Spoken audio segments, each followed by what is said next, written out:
keep it moving. We're going to give a Venato Part 2. Venato Part 2.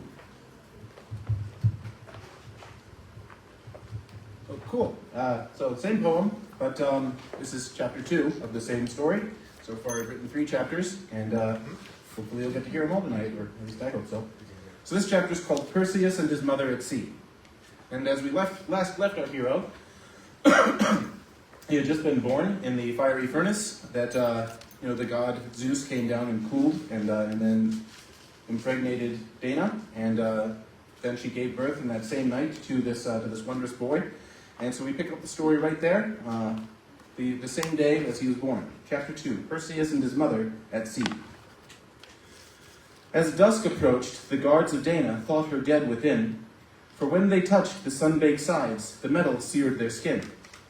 But opening its door, they found her resting with her child, the walls and ceiling shimmering, the climate cool and mild. The babe that suckled Dana's breast was beautiful to see. His form was perfect, and his face shone bright with heaven's glee. The soldiers told Acrisius, the wonder of the night, who went inside the prison cell, now gilded to his sight. The happy boy was clearly not a stranger's, but his kin, and all the gleaming water proved a god engendered him. So seeing that the gods protected Dana and her child, he ordered that, since they could not be killed, they be exiled. The royal guards took Dana up, whose boy was still at rest, to bring them to the seashore and enclose them in a chest. The box was large and heavy, but the soldiers waxed the sides, and soon the blameless girl and boy were floating on the tides. The king then thrust them out to sea, and carried by a wave, the mother thought this floating chest would be their common grave. And as her newborn's silky hair grew wet with Dana's tears, the weeping girl intoned this song of love admixed with fears. My son, thou knowest not of all this woe we bear, beset by deadly waves, little soul, thou dost not care. For in this crate thy nursery no light annoys thine eye, whose lid blocks out the rays of sun still setting in the sky. The ripples cresting over us are no concern to thee, nor hearest thou the shrieking winds that bear us out to sea. Thou happy face that sleepest on my breast in my warm cloak, wast born today to perish now within this tomb of oak. If thou, my boy, wast fearful of the frightful sounds about, my song would bring thee peace, and I would see thy heart grow stout. But no, thou canst not hear the fearsome setting of this night, so slumber on, my little one, and sleep away all fright. And may thy rest be imitated by this ocean deep.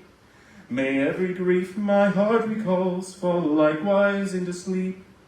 If dawn finds us still living, may the heavens hear my plea. Forgive my haughtiness, O Zeus, and save us from the sea. It's called Dana's Lament. Continuing. Adrift on open waves, the chest concealing them inside, the two had naught about them but the heavens, wind, and tide. The sky was clear, the sea was calm, and gentle was the breeze, for in those days no tempest ever tossed the summer seas. The morning came, her first at sea, and Dana found it long, but Perseus was quiet while she sang her mournful song. And when the second day arrived, she felt a hunger pang, and fainting in her famished grief, no further song she sang. Then on the third day, Perseus and Dana, in their sleep, were washed upon a rocky cliff, and so escaped the deep. Now, as their vessel ceased its pitching movements, Dana woke, and felt herself on firmer ground, on which the water broke. Beside the crash of wave on wave, she heard the noise of men, and clasped her hands together, crying out for help from them. A fisherman was walking by the cliffs and heard her cry, and peering from the ledge, the chest of Argos caught his eye. The man was tall and bearded, wore a hat and woolen cloak. His gait and golden hair betrayed descent from royal folk. He held in hand a casting net and triple-headed spear, and servants followed carrying his fish and other gear. He laid aside his weapon, climbing down the mountainside, and straining at the hinge which burst, he freed the pair inside. His servants lowered down their nets, then braced themselves to lift, and so the three rose safely to the topsoil of the cliff.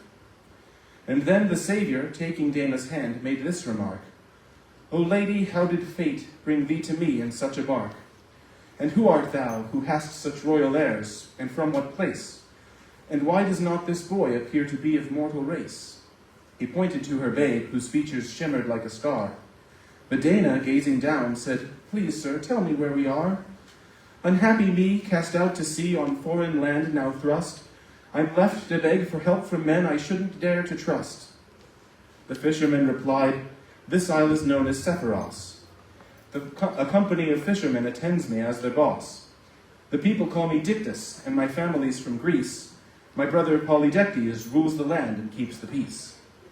Then Dana, falling to the ground, embraced his knees and cried, "Have pity, sir, upon a stranger forced here by the tide. Abandoned as I am to tears and misery by fate, I may yet serve thee as a maid and live on thine estate. It's true I was a princess once, though now I'm in disgrace, and this my newborn, as you say, is of no common race. But if thou treat us well, I shall be useful unto thee. I am skillful at the weaving mill and in embroidery." Then Dictys raised her up and said, "I'm growing old, my daughter. My yellow hair turns gray, but lo, I am not yet a father. My household never knew the sounds of youth, so come with me, and unto us, my wife and I, thou shalt a daughter be. Thy little son as well shall be a grandchild unto us. We'll treat ye strangers kindly, as the gods demand we must, aware that they keep records of our actions, bad and good, and guard us from all evils, if we treat men as we should." This kind reply of Dictys gladdened Dana's anguished ears, who served him as a daughter for the space of 15 years. Thank you.